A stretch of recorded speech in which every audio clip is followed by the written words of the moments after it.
The Thompson family had a reputation to maintain. Old money, social connections, and impeccable taste were the pillars upon which Margaret Thompson built her identity. So when her only son, David, fell in love with me, a seemingly ordinary kindergarten teacher from a town no one in their circle had even heard of, she made her disapproval crystal clear. "She seems nice," Margaret had said after our first meeting, the word nice carrying the weight of profound disappointment. "But honestly, David, what could you possibly have in common with someone so simple?" David defended me, of course. He loved that I was unpretentious and genuine, qualities in short supply among the social climbers he'd grown up around. But Margaret's campaign of subtle undermining continued throughout the 2 years we dated, reaching its peak when David proposed with his grandmother's ring. "Congratulations," Margaret had said coldly over the phone when David shared the news. "I suppose we'll need to start planning immediately. There's so much Sarah will need to learn about how things are done in our world." Our world. As if I were an alien visiting from another planet, rather than someone born just 50 miles away. The wedding planning soon became Margaret's battlefield. Every decision, the venue, the caterer, the flowers, was an opportunity to highlight the gulf between my limited experience and the Thompson family standards. I reminded myself that this was about marrying David, not winning his mother's approval. Then came the dress shopping expedition. Margaret insisted we visit an exclusive bridal salon in the city, where, she explained, Thompson women have been selecting their wedding gowns for generations. She'd even arranged for several of her closest friends, women whose names appeared regularly in society pages and charity gala photographs, to join us. "It's tradition," she said when I suggested keeping the party smaller. "These women have known David since he was a child. Their opinion matters." What she really meant, of course, was that my opinion mattered less. The salon was as intimidating as I had feared: crystal chandeliers, champagne flutes, gowns displayed like museum pieces. The owner greeted Margaret with air kisses and effusive exclamations before turning to me. "And this must be the bride," she said, smiling politely, though her eyes remained cool. "Yes, this is Sarah," Margaret replied. "We'll need something that flatters her figure. Perhaps sleeves. Nothing too fashion-forward. Something classic, to elevate her natural simplicity." I bit my tongue as staff measured me and murmured about my challenging proportions, as though I weren't in the room. Margaret's friends sipped champagne and reminisced about their own gowns, each one supposedly more exquisite than the last. After 7 gowns, each met with subtle grimaces and whispered consultations, I was exhausted and near tears. The salon owner, sensing my frustration, suggested delicately, "Perhaps we should continue another day. Finding the perfect gown can be a process." That's when my phone rang. It was my mother.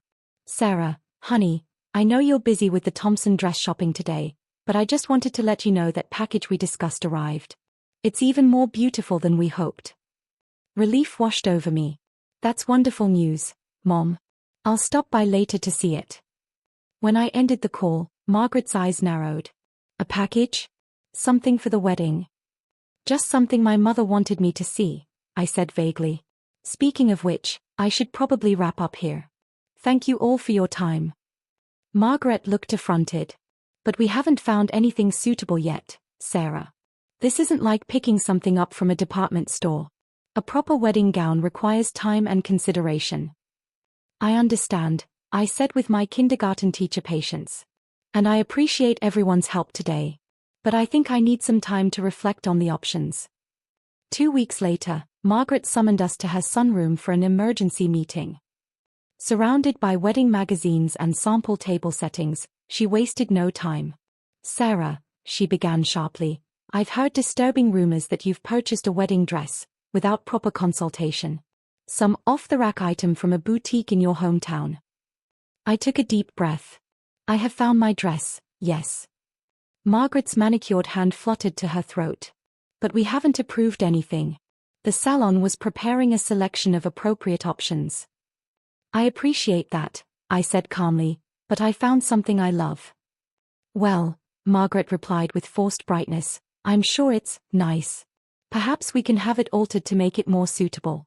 Where did you find this dress?" "Actually, it was my mother who found it." Margaret exchanged knowing glances with her friend Beatrice, who had clearly been summoned for support. I see. Well, that explains a lot. I'm sure your mother meant well, but she couldn't possibly understand the standards expected at a Thompson wedding. David, who had been quiet until now, finally spoke. Mom, I'm sure Sarah's dress is beautiful. And ultimately, it's her decision. Of course, Margaret said with a tight smile. I simply don't want Sarah to feel uncomfortable standing next to proper society brides in photographs. People notice these things. Beatrice chimed in, falsely helpful. Perhaps we could at least see this dress. Just to get a sense of what alterations might be needed. I hesitated, then nodded. Actually, I brought it with me today. I thought you might want to see it. Margaret's eyebrows shot up. You brought it here? Yes. It's in the car. When I returned with the garment bag, Margaret had composed herself, clearly bracing for a disaster. David squeezed my hand as I unzipped it. The gown that emerged was a masterpiece of understated elegance, an ivory silk column with delicate beadwork along the neckline and a subtle train. Even on the hanger, it was breathtaking. What a shame your family couldn't afford something better, Margaret sneered. Everyone will know you don't belong in our circle. It looks like a discount knockoff. She reached for the collar, inspecting the beadwork with disdain, until she flipped the label. Her face went white. This is impossible, she stammered. There, stitched inside, was a name even Margaret Thompson revered, Alessandro Ricci, the Italian designer whose creations were worn by royalty, with a years-long waiting list. It's genuine, I said softly. A gift from my godmother. Your godmother? Beatrice echoed, incredulous. And who exactly is your godmother?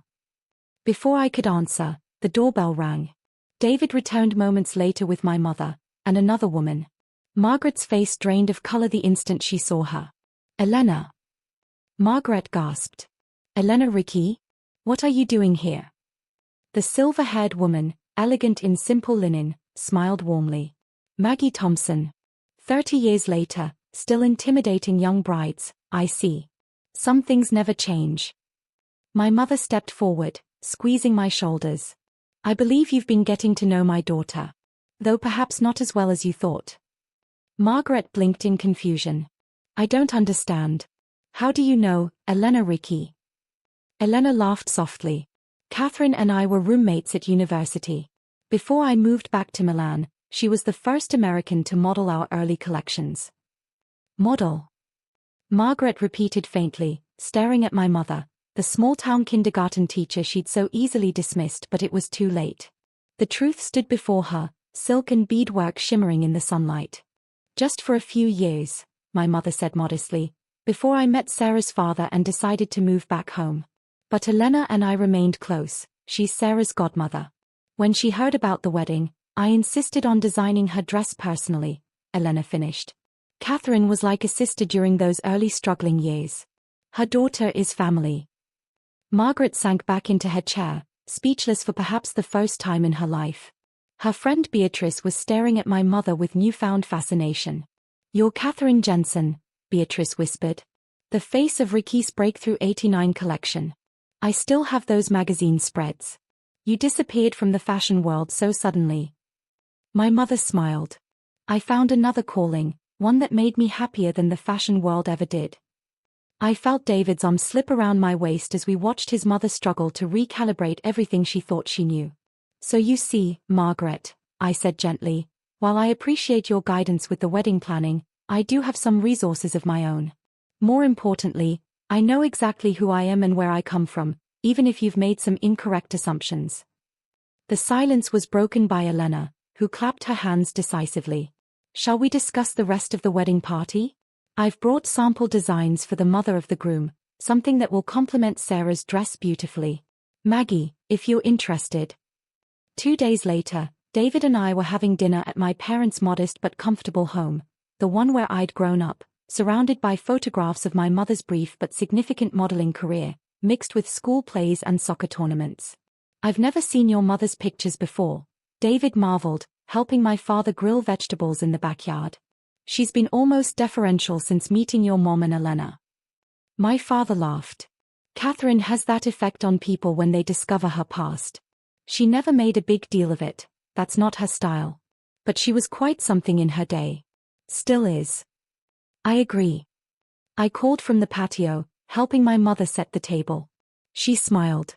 The funny thing is, Margaret and I probably would have found common ground if she'd bothered to ask, instead of assuming. We both left high-profile worlds to focus on family. We both value education and community. But she was so busy sizing me up for her social hierarchy that she never saw me at all. After what David jokingly called the dress revelation, the wedding planning shifted dramatically. Margaret didn't exactly become warm, but her approach changed, from condescension to careful respect. She began consulting rather than dictating, and occasionally even deferred to my mother's connections, which turned out to include not only Elena Ricci, but several other notable figures from her past.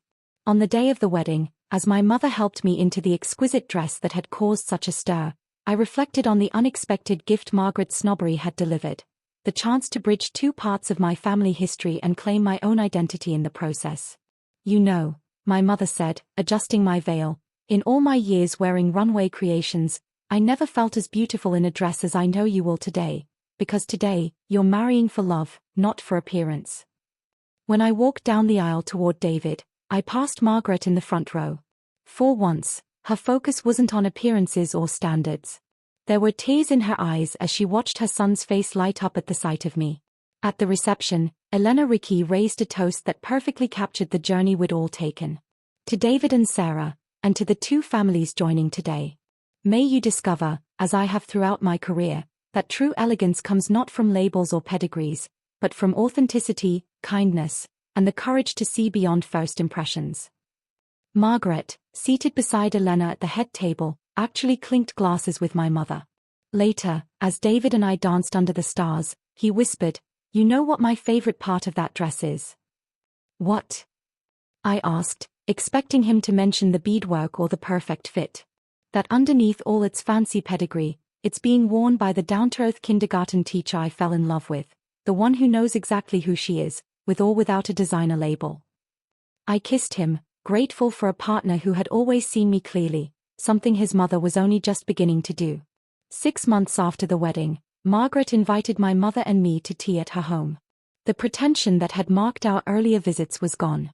Instead of the formal drawing room, she led us to a sun-dappled patio. "I've been doing some thinking," she said, uncharacteristically hesitant. "About first impressions. About hidden depths. About how we present ourselves to the world, and what we choose to reveal." My mother and I exchanged surprised glances as Margaret continued.